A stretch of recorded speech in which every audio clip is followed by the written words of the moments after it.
गाजियाबाद के थाना Republic crossing क्षेत्र में 27 अक्टूबर 2025 को हुए एक फर्जी इनकाउंटर के मामले की सुनवाई करते हुए ऑनरेबल कोर्ट ने थाना प्रभारी यानी कि एसएचओ के खिलाफ सीसीटीवी कैमरे की फुटेज प्रस्तुत न करने के कारण एफआईआर दर्ज करने का ऑर्डर दे दिया। देखिए, जिस तरह से पिछले कुछ समय से इनकाउंटर पे इनकाउंटर और मुठभेड़ पे मुठभेड़ के मामले सामने आ रहे हैं, पुलिस बड़ी ही आसानी से किसी का भी इनकाउंटर करके, किसी को भी गोली मारकर, किसी की भी हत्या करके और अपनी वर्दी का अनुचित इस्तेमाल करके ये कह देती है कि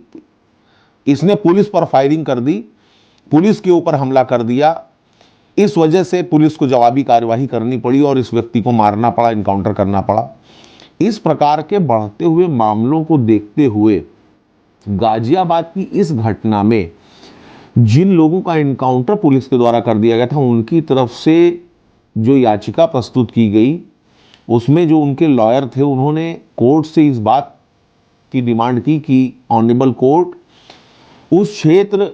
में जो सीसीटीवी कैमरे लगे हैं उनकी फुटेज को तलब करे, जिससे यह सुनिश्चित हो सके कि क्या पुलिस द्वारा जो घटना बताई जा रही है कि इन लोगों के द्वारा, इस घटना में अभियुक्तों के द्वारा पुलिस पर फायरिंग कर दी गई थी, इसलिए ये इनकाउंटर्स पुलिस को करने पड़े, यह सच है कि नहीं। क्योंकि अभियुक्तों का जिनका इनकाउंटर किया गया, उनके जो पक्ष में वकील खड़े थे, उनका ये कहना था कि इन लोगों को थाने से लेकर के आया गया था और थाने से ला करके इनको, जैसे फिल्मों में होता है कि दौड़ा दिया गया, फिर उसके बाद पीछे से मार दिया गया, इस प्रकार से उनका इनकाउंटर किए गए थे।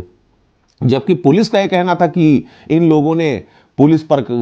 फायरिंग कर दी थी, इसलिए इनका इनकाउंटर करना पड़ा। तो इस चीज को क्लेरिफाई करने के लिए ही ऑनरेबल कोर्ट ने थाना प्रभारी को ये आदेश दिए थे कि भाई उस एरिया की सीसीटीवी फुटेज कलेक्ट करके आप लाइए और कोर्ट में प्रस्तुत करिए, जिसको देखने के बाद दूध का दूध, पानी का पानी हो सके और ये पता लग सके कि वास्तविकता क्या थी।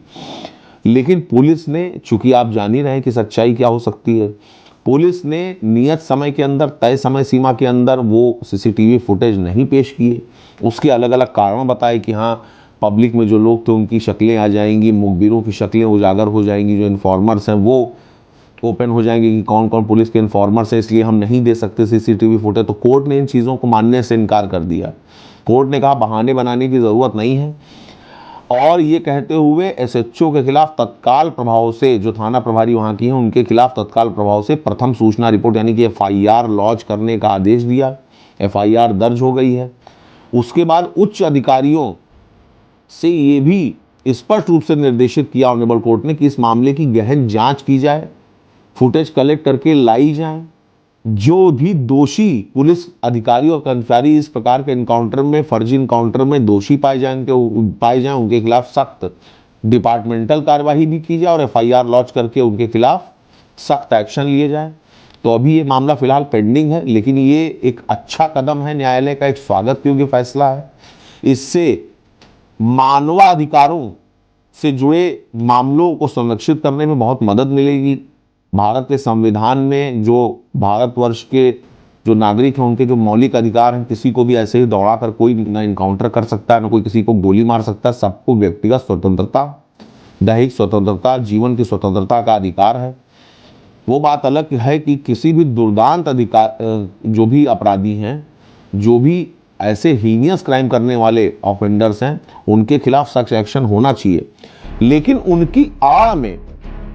पुलिस द्वारा जिस प्रकार से अपनी वर्दी का गलत उपयोग किया जा रहा है, जिस प्रकार से फर्जी इनकाउंटर्स किए जा रहे हैं, मनमानी आचरण किए जा रहे हैं, उन पर लगाम लगाया जाना बहुत ज़्यादा ज़रूरी है। और इस प्रकार के फैसलों से निश्चित रूप से इस प्रकार